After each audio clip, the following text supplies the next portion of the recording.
I never thought a simple, "Hey, can I ask you something?" text would turn my whole week upside down. But there I was, sitting on my couch, phone buzzing in my hand, heart somehow already racing before I'd even read the message. It was from Jason. Yeah, Jason, my coworker who's been in the background of my life for the past 6 months. Always friendly, always a little elusive. And I have to admit, I'd always been curious about him too. Not in a casual way, more like a quiet, locked away kind of curiosity that I never let myself explore. Until that text. He said he was just curious, which, knowing Jason, was probably the most loaded sentence he'd ever typed. The thing about Jason is that he's always had this calm, almost guarded way about him. He's the kind of guy who smiles easily, cracks jokes at the perfect moment, but never really gives much away. You'd think I'd learned to just take him at face value by now. But nope, because the moment he asked if we could meet up after work, and then, wait for it, asked me to lock the door, everything I thought I knew about just curious shattered into a million pieces. I guess I should back up a bit. Jason and I worked together at this tiny, painfully hip design studio downtown. It's one of those places where everyone knows everyone else's business, but somehow, Jason has managed to stay a bit of an enigma. I've always admired how he navigates that space. Friendly but not clingy. Present but not overbearing. We chat about work, share the occasional meme, swap music recommendations, normal stuff. But beneath the surface, I think we both sense this weird, unspoken tension that no one dared to name. Honestly, I tried to ignore it. I mean, what was the point? Nothing ever came of those glances, those lingering moments where our hands almost touched when passing a sketch or a coffee cup. I convinced myself Jason was straight, or maybe just not interested, and I buried that little spark deep down. But when he sent that message, "Hey, can I ask you something? Just curious, mind if we meet after work?" My stomach did a flip I wasn't ready for. I remember walking to the coffee shop we agreed on, heart pounding in a way that had nothing to do with caffeine. The place was quiet, the kind of spa where you'd expect to have a serious conversation, or maybe something more electric. Jason was already there when I arrived, sitting in a corner booth, his usual easygoing smile replaced by something softer, almost vulnerable. He looked up, gave me that half smile and said, "Mind if I do something a little different tonight?" And then came the part that really threw me off. After we'd ordered, he leaned in, voice low, and said, "Can you lock the door when we get back to your place?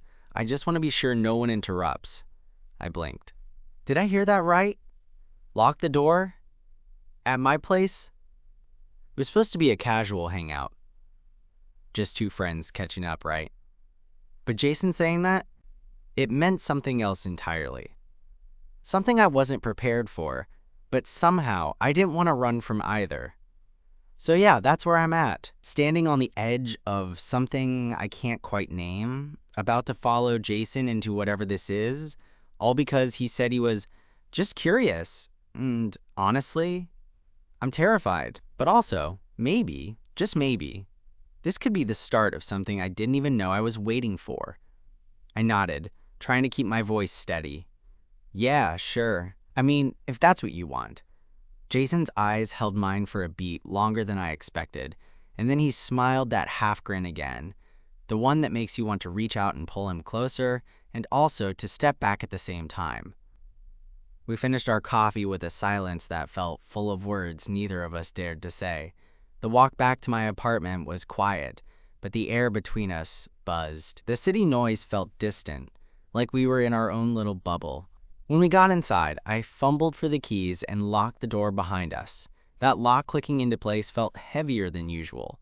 Jason sank down onto my couch like he owned the place, and I stood awkwardly by the kitchen counter, suddenly self-conscious in my own space. I'd never had anyone over like this before, not like this, and the thought made my palms sweat.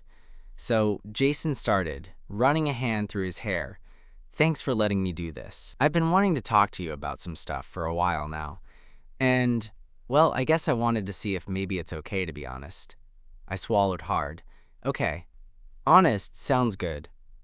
He looked down at his hands, then up at me again. "I guess the truth is, I've been curious about you.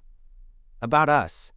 not just as friends. I know this might sound out of nowhere, but I can't stop thinking about you. Hearing him say it out loud sent a jolt through me. Part relief, part excitement, part panic. I laughed nervously, because what else was left to do? That's not out of nowhere. I've been thinking about you too, more than I expected. Jason's face lit up with a genuine smile, and suddenly, the tension in the room shifted.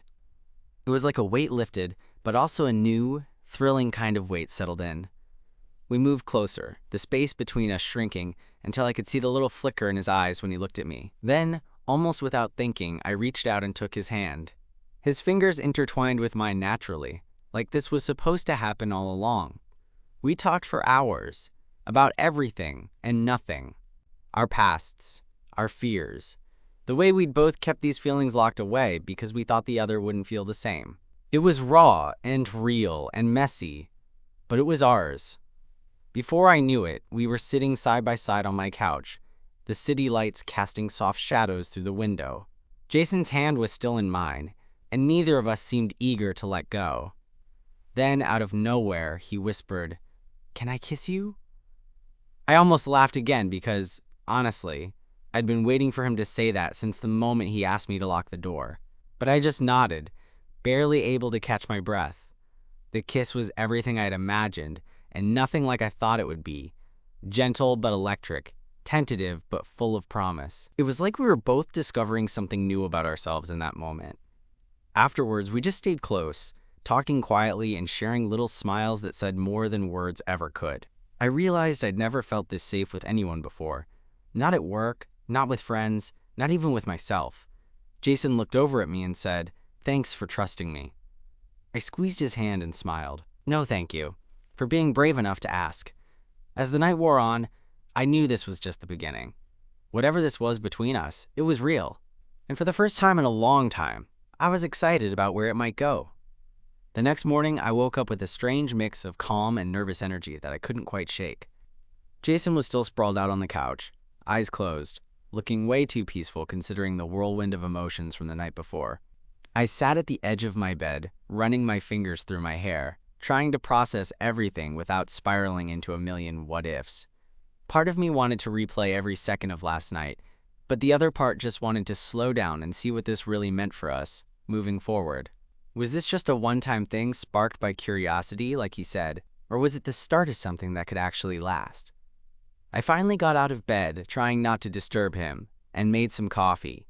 The aroma filled the apartment, making things feel normal again, even though nothing about this situation was normal to me. When I brought a cup over to the couch, Jason's eyes fluttered open and he smiled, this time a little sheepishly. "Morning," he said, his voice still a little rough from sleep. "Morning," I replied, sitting down beside him. "Sleep okay?" He nodded. "Better than I expected, actually. I was worried I'd be too wired after last night." "Me too," I admitted. "But I guess when your brain is running 1,000,000 miles an hour, sleep can't fix that." Jason laughed softly, and for a moment, the weight of everything felt lighter. "So," I said, trying to break the silence that was starting to feel oddly heavy, "what do we do now?" He looked over at me, eyes serious and searching. "Honestly, I don't know. I don't want to jump into anything. But I want to keep exploring this with you." That made my chest tighten in the best way. "Yeah, me too." We spent the day texting back and forth, trying to figure out how to balance this new thing between us with the fact that we still had to show up at work Monday morning like nothing had changed. Neither of us wanted to make things awkward, but I was pretty sure that was impossible now. When Monday rolled around, I felt a knot in my stomach as soon as I walked into the studio. But the second I spotted Jason across the room, giving me that familiar, quiet smile, some of the tension eased. We worked side by side all day, stealing glances and sharing little jokes the way we always had, except now there was this extra layer of meaning underneath every look. At lunch, we grabbed sandwiches and sat outside in the park nearby. It was the first time we really talked about us in public, trying to navigate the unspoken rules of workplace romance. "I'm glad we're doing this," Jason said, tearing into his sandwich with a grin. "Me too," I said, feeling like I was on the verge of smiling so hard my face would hurt. We both knew there were risks, gossip, awkwardness, or worse. But honestly, none of that mattered as much as the fact that here we were, finally being honest. Over the next few weeks, things between us settled into this comfortable rhythm. We'd text throughout the day, meet up for late-night walks, and slowly open up about our lives outside of work. Jason shared stories about growing up in a small town where being gay wasn't exactly easy, and I told him about my messy relationship with my family and the way I'd always felt like I had to hide parts of myself. One night, after a few too many drinks at our favorite dive bar, Jason pulled me close and said, "I want you to know I'm not just curious anymore. I'm all in." My heart skipped a beat. Yeah, because I think I'm feeling the same way. That night when we got back to my place, he didn't ask me to lock the door. Instead, he just pulled me inside and kissed me like he never wanted to let go. And I didn't want him to. Looking back, I realized that day he asked me to lock the door wasn't just about privacy. It was the moment we both decided to open something up. Something real, something messy, something worth fighting for. And honestly, I can't wait to see where it takes us next. After that night, things started to feel different, but in the best way possible. Jason and I had this unspoken understanding now, a secret thread weaving through our daily lives that made even the most mundane moments sparkle a little brighter. But, as with anything that feels too good to be true, reality started creeping in sooner than I expected. It was about 2 weeks after that dive bar night, and we'd been careful to keep things low-key at work. No overt PDA, just stolen glances and subtle touches when we thought no one was looking. I was fine with the cautious approach. This wasn't the kind of place where office gossip stayed quiet for long. We both worked hard, and neither of us wanted to risk our jobs or the respect of our colleagues. Still, there was this bubbling excitement every time we texted, every time we planned to meet after hours. I was walking on air when Jason asked me out to dinner at this little Italian place a few blocks from the studio. It was cozy, dimly lit, and felt like a perfect spot for something more than just friends hanging out. We sat across from each other, the table between us crowded with half-eaten plates and wine glasses. I found myself stealing glances at him, the way the candlelight caught his cheekbones, how his eyes crinkled when he laughed at my bad joke. So, Jason said, swirling his glass, "How are you really feeling about all this?" Us. I took a deep breath, trying to put into words what had been spinning in my head for days. Honestly, I'm scared, but I'm also excited. I didn't think I'd ever get a chance to be this open with someone, especially not at work. But with you, it feels like maybe I can. He nodded slowly, a soft smile playing on his lips. Yeah, I get that. I'm scared too. But like you said, it feels right, and I want to see where this goes, even if it's messy. That honesty was everything. I reached across the table and squeezed his hand, feeling a surge of warmth spread through me. Dinner ended with a slow walk back to my apartment. The city felt different at night. The usual noise softened, the streets quieter, more intimate somehow. Jason slipped his hand into mine and I didn't pull away. When we got inside, the hesitation from our first night had melted away. This time, he didn't ask me to lock the door. Instead, he just pulled me close and kissed me, like he'd been waiting for an invitation and finally got one. For a while, we just stood there, holding each other, letting the moment stretch out as long as it wanted. When we finally pulled apart, Jason rested his forehead against mine and whispered, "I'm glad you said yes." Me too. But as much as the nights were amazing, the days at work started to feel heavier. One afternoon, a few colleagues cornered me near the coffee machine, their voices low but laced with suspicion. "Hey man, you and Jason's been spending a lot of time together lately. Everything cool?" I forced a smile, heart pounding. "Yeah, we're just friends." They exchanged looks that said they didn't quite believe me, and suddenly I felt exposed, vulnerable in a way I hadn't expected. The whispering started soon after. Not outright bullying or anything overt, but enough subtle digs and curious glances to make me question whether keeping this secret was worth it. Jason noticed too. One day, after a particularly tough meeting where someone made a pointed joke about office romances, he pulled me aside. "Maybe we need to be honest," he said quietly, eyes searching mine. "I hate seeing you like this." I wanted to believe him, wanted to stand up and say, "Yeah, let's do it." But the fear, The risk of losing everything held me back. "I'm not ready," I admitted. "Not yet." He nodded, understanding but disappointed. "Okay, but I'm here. Whenever you're ready." That night, lying in bed with the city lights filtering through the blinds, I thought about everything Jason had said. About honesty, about being brave, about what it meant to really show up for someone. I realized that being just curious had turned into something a lot bigger. A chance to be vulnerable, to take a risk, to open doors I'd been afraid to touch. The question was I ready to walk through those doors? And more importantly, was Jason ready to wait for me? Because if there was one thing I knew for sure, it was that I didn't want to lose him. So yeah, maybe I'm scared. But for the first time in a long time, I'm also hopeful. And that feels like enough to keep moving forward. The next few days were a strange mix of relief and anxiety. Jason and I kept things steady between us, but the tension at work didn't exactly disappear. I tried to keep my head down, focus on the projects piling up on my desk, but it was like there was this invisible weight pressing on my chest every time I caught someone's sideways glance or heard hushed whispers just out of earshot. I remember one afternoon I was grabbing a coffee in the break room, and Kevin, our teammate who usually kept to himself, walked in with that half smirk he always wore when he thought he'd overheard some juicy secret. "You and Jason, huh?" he said, voice low enough that only I could hear. "Didn't peg you for the type." I didn't know what type he meant, but the implication stung all the same. I forced a laugh, trying to sound casual. "Yeah, well, life's full of surprises." Kevin shrugged and left, but that moment stuck with me all day. It wasn't outright hostility, but it was enough to make me feel like I was on some kind of stage, every move scrutinized. I wasn't ready for the spotlight, and honestly, I wasn't sure Jason was either. That evening, we met up at my place, and I could see the concern in his eyes the second I opened the door. "Rough day?" he asked, stepping inside and dropping his bag on the couch.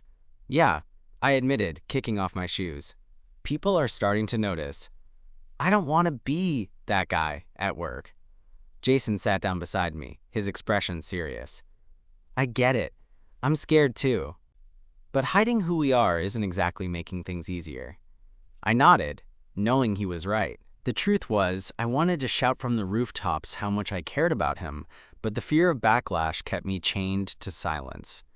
"Maybe we should think about our next move," Jason said, eyes locked on mine. "We can't keep pretending this isn't real," I sighed, running a hand through my hair. "I want that. I just don't know how to start." He smiled softly. "We'll figure it out. Together." That promise was a balm to my frayed nerves. Over the next couple of weeks, we started pushing boundaries little by little. Holding hands during lunch breaks, subtle touches when passing in the hallway. Each small gesture felt like a rebellion against the silence we'd been forced into. One day, Jason surprised me by showing up at my desk with a cup of coffee and that mischievous grin I'd come to adore. "Thought you could use a pick-me-up," he said, sliding the cup over. I laughed, accepting it gratefully. "Thanks, you're a lifesaver." He leaned in just a bit, lowering his voice. "Hey, let's grab dinner tonight. No work talk." I hesitated for a moment, then smiled. "Sounds perfect." That night, over plates of pasta at a bustling Italian restaurant, we relaxed in a way we hadn't in weeks. The noise around us faded, and it felt like just the two of us existed in that moment. Jason reached across the table, his fingers brushing mine. "You know," he said, "I'm tired of pretending. I want us to be real. At work, with our friends, with whoever asks." I looked into his eyes, seeing the courage there, and felt my own walls starting to crumble. "Me too. It scares me, but I want that too." We made a pact that night to face whatever came together, no matter how messy or difficult. It felt like a turning point. But real life doesn't always follow the plans you make over candlelit dinners. The following Monday, the rumor mill exploded. Somehow, our little shared moments had become office gossip. I caught whispers as soon as I walked in. "Did you hear about them? I wonder how long it'll last." That's bold. I felt exposed and raw, heart pounding as I made my way to my desk. Jason was already there, giving me a small, reassuring smile. We exchanged a look that said everything and nothing. During the morning meeting, I noticed a few people sneaking glances our way, and I realized the quiet days were gone. The question wasn't if people knew, but what they thought. After work, Jason and I met up at a quiet bar, needing to decompress. "This is harder than I thought," I confessed, swirling my drink. He nodded. "Yeah, but I don't regret it. Not for a second." I looked at him, feeling a surge of gratitude. "Thanks for being brave with me." Jason reached out, taking my hand. "We're in this together." Despite the challenges, I knew one thing for certain. Whatever came next, I wasn't alone anymore. And sometimes, that makes all the difference. After that night at the bar, I woke up the next morning feeling like I'd just climbed a mountain. Exhausted, exhilarated, and totally unsure what the view would look like from the top. The tension at work was now impossible to ignore. Rumors had morphed into open questions and sideways looks, and the comfortable bubble Jason and I had tried to keep was bursting at its seams. I was sitting at my desk, absently scrolling through emails when Lisa from HR stopped by. She was one of the few people in the office I trusted, and I braced myself for whatever this was going to be. "Hey, can we chat for a moment?" she asked, her voice gentle but serious. I stood up, heart racing a little. "Sure." We stepped into an empty conference room, and she closed the door behind us. The silence stretched, and I could feel my palms getting sweaty. "I wanted to check in with you," she began. "There's been some talk around the office about you and Jason. I know this isn't an easy situation, and I want you to know the company supports a respectful and inclusive workplace." I blinked, surprised by her directness. "Thank you. It means a lot. I'm just trying to figure out how to handle it all." Lisa nodded. "If you ever feel uncomfortable or experience anything inappropriate, please come to me. But also, if you and Jason want to be open about your relationship, that's your choice, and we'll support you." Her words felt like a lifeline. I told her a quiet thanks, and we parted ways. Later that afternoon, I caught Jason alone in the break room, and I just blurted it out. "Lisa, talk to me. She said the company's got our backs." Jason's eyes lit up, relief washing over his features. "That's a huge weight off." "Yeah, but it doesn't change the fact that some people are still whispering," I said, biting my lip. Jason nodded thoughtfully. "We can't control what they say, but we can control how we respond. Maybe it's time we stopped hiding." The idea terrified me, but the thought of continuing to pretend was even worse. That evening, Jason came over, and after dinner, we sat on the couch, the city lights twinkling outside my window. He took my hand, his thumb tracing lazy circles. "Let's do this," he said simply. "Let's be open, not just at work, but everywhere." I looked at him, feeling the weight of his courage. "Are you ready for that? Because once we start, there's no going back." His smile was steady, unwavering. "I'm ready if you are." We spent the next few weeks carefully navigating coming out to friends and colleagues. Some reactions were warm and supportive, others colder than I'd hoped, but through it all, we leaned on each other. At work, things slowly began to shift. The whispered rumors faded into casual conversations, and people started treating us like the same coworkers they'd always known, just with a new level of respect. One Friday afternoon, Jason and I found ourselves alone in the studio after most people had left. We'd been joking about some design mishap and laughing so hard I felt tears prick my eyes. "Remember when you first asked me to lock the door?" I said, smiling. Jason grinned. How could I forget? That was nerve-wracking. I leaned back against the drafting table, feeling a deep sense of contentment. "I'm glad you were curious." "Me too," he replied, reaching out to squeeze my hand. We stood there, wrapped up in that quiet moment, knowing there would be challenges ahead but confident that together we could face whatever came our way. And honestly, that felt like the best beginning I could have hoped for. It was one of those rare Friday evenings when the studio was completely empty, just me and Jason left behind like two stray cats in an office jungle. The hum of the air conditioning was the only background noise, and honestly, I was beginning to love these moments of quiet with him. We were sitting on the floor near my drafting table, sprawled out with some abandoned sketches and half-empty whiskey glasses between us, just decompressing after a long week. Jason had his usual easy grin, but there was something softer in his eyes that caught me off guard. "You know," he started, kicking at a stray pencil, I never really thought I'd be here with you like this. Like, really, Court? Here, I tooled an eyebrow. What do you mean? He shrugged, looking down at his hands. I don't know. When I first asked you to lock the door, I was nervous as hell. I wasn't sure if you'd think I was weird or if I was messing everything up. But now, sitting here, it feels like the best thing I've done in a long time. That hit me harder than I expected. Because I'd felt the same way, like stepping into the unknown, unsure if I'd fall flat, but hoping to God I wouldn't. I reached over and caught his hand, squeezing it gently. Me too. I was terrified, honestly, but you made it easy to want to take the risk. He looked up then, those steady eyes catching mine in a way that made my breath hitch. So, what now? I laughed softly, shaking my head. I don't know. I guess we just keep doing this. Keep being honest, keep standing together. But I'll admit, the what now is kind of scary. Because it means this isn't just some late night thing anymore. It's real. Jason nodded, and for a moment, we were just two guys sitting on the floor of an empty office, hands intertwined, figuring out what the hell the future looked like. Then, without breaking eye contact, he said, I want to meet your family. My heart skipped. Now? You're really jumping in, huh? He grinned. Yeah, I figured if we're serious about this, it's time. No more hiding. I bit my lip, the thought of telling my family bringing a fresh wave of nerves. They weren't exactly the most open-minded bunch, and I'd spent years carefully managing what they knew about me. But honestly, with Jason, I felt like maybe I could be brave. Okay, I said finally, let's do it. The next weekend, I nervously invited Jason over to meet my parents. I warned him about my dad's awkwardness and my mom's tendency to ask way too many questions. When they arrived, my parents were surprisingly warm, maybe more curious than judgmental, which was a huge relief. Jason was himself, charming, funny, and genuinely interested in getting to know them. After a few glasses of wine and some good laughs, I caught Jason's eye from across the room and saw that same soft warmth I'd seen before. It was like we were building something not just between us, but with the world around us. Later, as we drove back to my place, the city lights blurring past, I reached out and took Jason's hand. I'm glad you came tonight, I said quietly. He smiled, leaning over to kiss my cheek.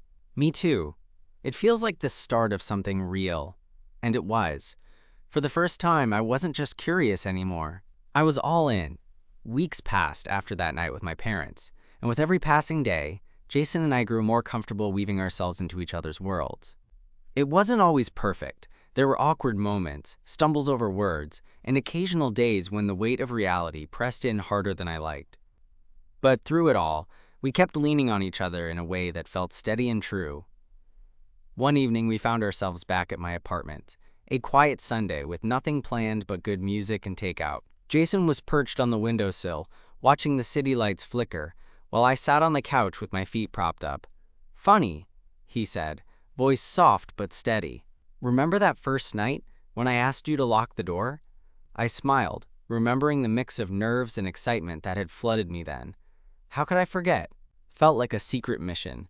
He laughed, then turned to face me. I was scared, but I knew, somewhere deep down, that I wanted to explore whatever this was. With you. I reached out, taking his hand in mine. Same here. It wasn't easy to be honest at first. I worried about everything and everyone, but you made it feel safe. Jason's thumb traced lazy circles on my skin, and I felt a warmth spread, not just from the touch, but from knowing we'd come so far. I think that's what matters. Finding someone who makes you feel safe enough to be yourself. I nodded, heartful. Yeah. And I'm lucky to have found that in you. He leaned in, resting his forehead against mine. So what do you say we keep building this? No more hiding. No more, just curious. Just us, figuring it out together. I smiled, feeling a quiet certainty settle in my chest. I say yes. Let's do it. We stayed like that for a while, wrapped up in the simple comfort of each other's presence. And in that moment, I realized something important. Love isn't always about grand gestures or dramatic moments. Sometimes it's about the quiet bravery of showing up, day after day, choosing each other despite the fears and uncertainties. Jason had walked through that door, not just locked it behind him, And together, we'd unlock something real. And honestly, I wouldn't have it any other way.